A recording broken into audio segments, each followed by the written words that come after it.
नमस्कार, मी केअरिंग चित्रा, sharing happiness, Swanand इन्व्हेस्टा. तटस्थता हा एक सर्वात महत्त्वाचा गुण प्रत्येक व्यक्तीमध्ये आला तर प्रत्येक व्यक्तीला जो होणारा मानसिक त्रास आहे तो वाचू शकेल. तर त्याच्यासाठी तटस्थता म्हणजे नेमकं काय, ती कशा पद्धतीने आपण आपल्या वागण्यात आणली पाहिजे, त्याच्या संदर्भातला एक सुंदर लेख मी तुमच्यासमोर वाचत आहे. तर ऐका. तटस्थता. वयाच्या एका टप्प्यावर माणसाला तटस्थता येते. आयुष्यभर माणसांचे, नातेवाईकांचे, मित्रमैत्रिणींचे अनुभव घेऊन प्रगल्भता तर आलेलीच असते. प्रत्येक गोष्टीकडे, घटनेकडे, प्रसंगाकडे बघण्याचा दृष्टिकोन बदलतो. घडून गेलेले जे प्रसंग आहेत त्यांचं अवलोकन करता येतं. म्हणजेच आपलं जे आहे की काय घडलेलं आहे, हे नक्की घडलं आहे का, आणि त्याच्यात आपली काय चूक आहे तर ती समजून घेण्याची, त्याच्यावर विचार करण्याची क्षमता जी आहे ती माणसाची वाढते. माफ करण्याची वृत्ती वाढते. साध्या साध्या गोष्टीवरून येणारा राग आता येत नाही. मनशांती मिळायला सुरुवात होते. कशाचेही काहीच वाटेनासे होते.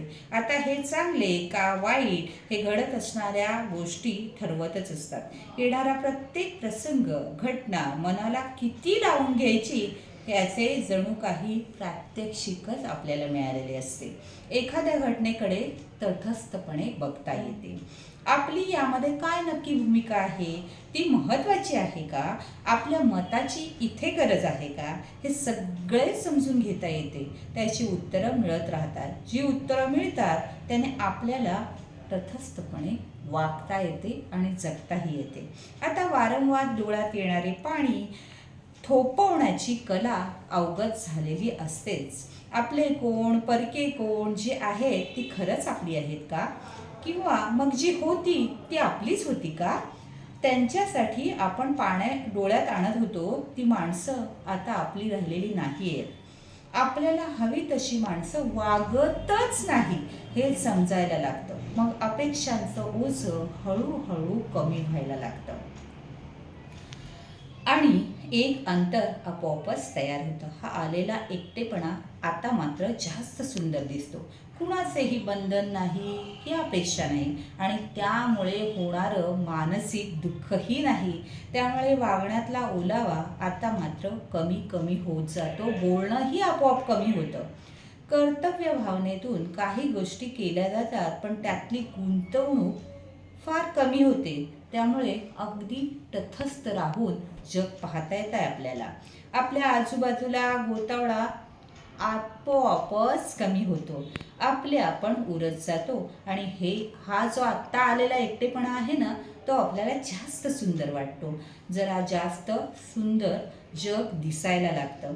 खरं म्हणजे ते सुंदर होतंच, पण आपण दुसऱ्यांच्या नजरेतून बघत होतो. ही आलेली तटस्थता आपल्याला जगायला शिकवते. आजपर्यंत केलेल्या गोष्टी किंवा राहून गेलेल्या गोष्टी करण्याची एक उमेद आपल्यामध्ये येते. कारण आता मात्र कोणत्याही अपेक्षेचं ओझं आपल्यावर नसतं.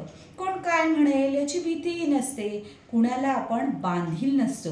आपल्या कर्तव्यातून आपण मोकळे होऊ शकत नाही, पण दूर राहून ती करू शकतो हे मात्र अनुभवला यायला लागतं. आता ज्या गोष्टींमध्ये विनाकारण गुंतून पडत होतो त्या गोष्टी आता समजायला लागतं की किती फोल होत्या. त्यामुळे नक्कीच ॲटोमॅटिक आत्मपरीक्षण केलं जातं.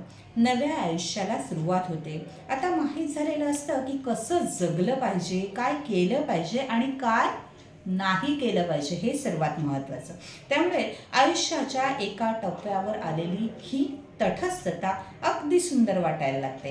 हे ज्याला कळलं आणि वेळीच उमगलं ती व्यक्ती खरंच भाग्यवान.